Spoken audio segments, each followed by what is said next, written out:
Well, stalwarts, here we are, starting at 8:30 this morning.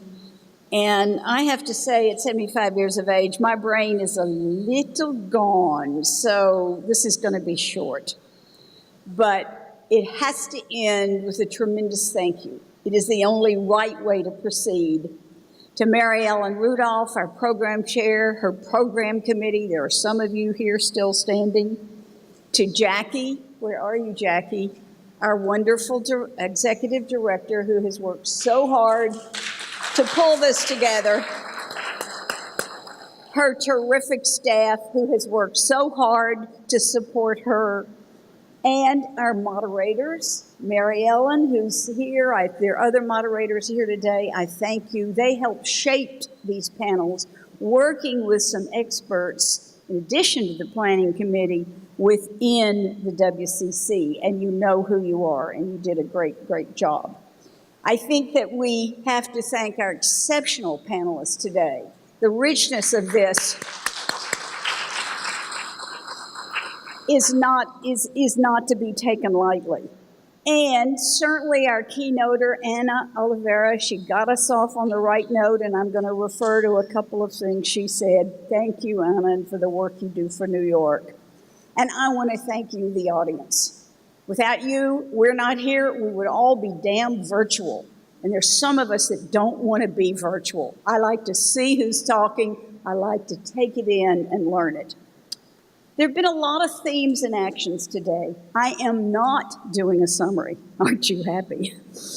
I am simply going to pick out a few things that kept coming up, and I'd put a star, and then I'll put another star in my 22 pages of notes. One of them is that it is absolutely imperative that we recognize the importance of cross-cutting issues, to use the old-fashioned word, or intersectionality, to use the new word.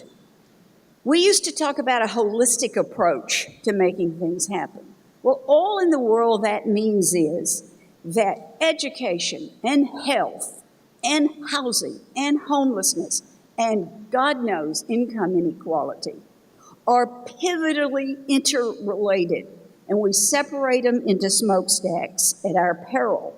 Because we've been doing some of it, and while there's been great outreach all the way back to the Great Society in London, there has never been enough. And I don't think in our psyches we have accepted how interrelated that they are. We've heard a lot today about the importance of partnerships. People use different language, but going shoulder to shoulder. Anna told us the movements need to come together. There are a lot of movements out there. There's movements against domestic violence on campuses. There's movements of Black Lives Matter. There was the Occupy Wall Street movement. There are movements of the DREAM movement in terms of migration. And then there are our movements, the women's movement, which takes all these different forms. If we don't come together now, in this moment of intersectionality, and I'm going to use it, but I think I prefer intersection, then we're making a big mistake. Another theme I heard a lot of was that change needs to involve the community and be community-led. A lot of the panelists talked about, especially in the health panels, especially in the housing panels, about letting the communities not only have a voice, but set the priorities. It's real hard when you live on opposite in different worlds, and I'm going to say something about that in a minute.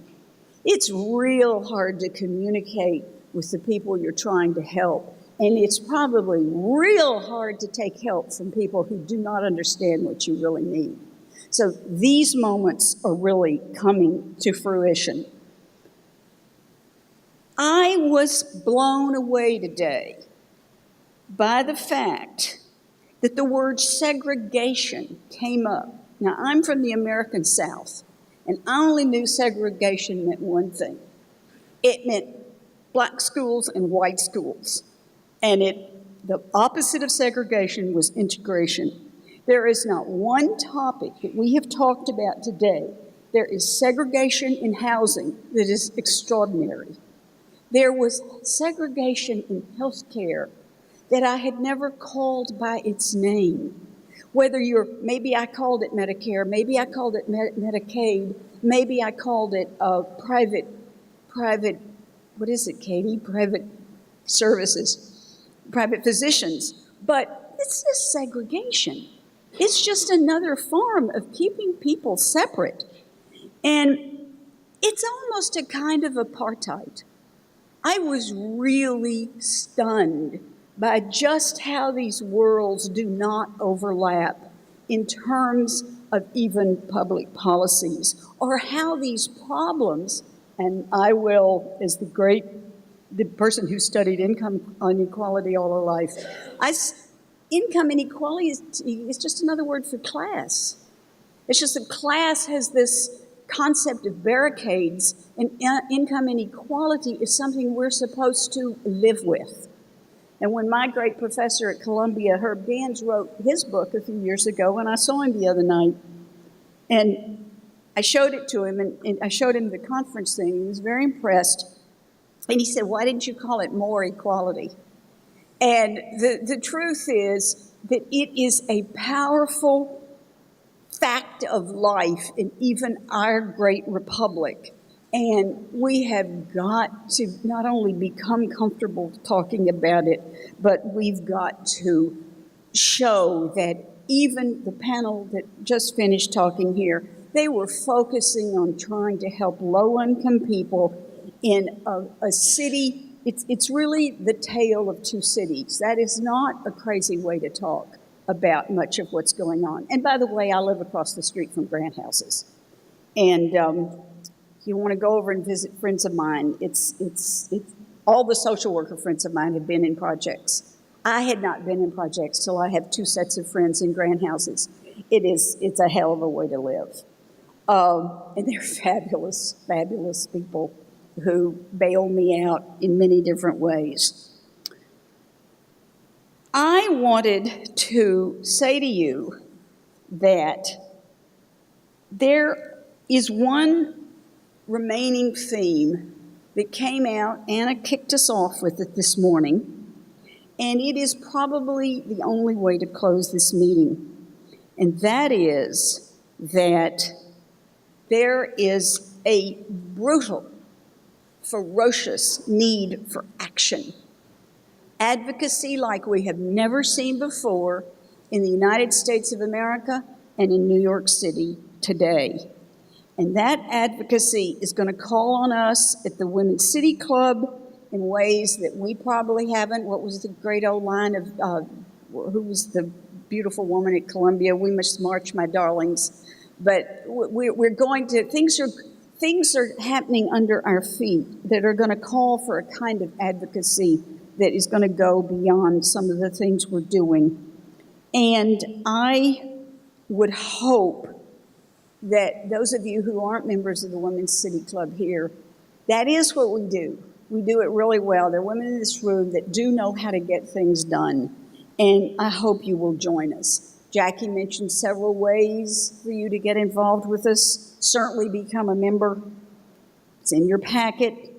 Come attend one of our upcoming meetings. I am so excited about going to the Healthcare for All on October 20th, establishing single-payer health insurance. It wasn't even polite to talk too much about that in parts of my little world 10 years ago. So we've come a long way. Lunch with legislators. We've got Liz Kruger and Deborah Glick. We are very lucky to have them there. And come to our annual meeting. I can't wait to hear Heather McGee. I want to be around people that feel what's going on in our country as deeply as I do, and the Women's City Club is a pretty darn good place to feel that and do something about it. Join our task forces. I will even break a few of the rules here and say, join up, and if you feel really, really strongly about something and it fits in the 4 issues you heard today, plus we have added this fall criminal justice. It's not an accident we've added it. It was also a great concern of our founders. And the environment, and environmental justice is a huge issue that we are now going to deal with, and good government, which ties all of this together, and I'm going to mention in closing. Join up with us. Find some like-minded members and go to work. We have a pretty simple formula for getting a task force going. Yeah, you've got to jump through some hoops, but those hoops will get your head organized. Which brings me to good government. We've been concerned with good government, and I've learned so much from many of the women in this room about transparency, about keeping big money out of politics, about getting people to vote.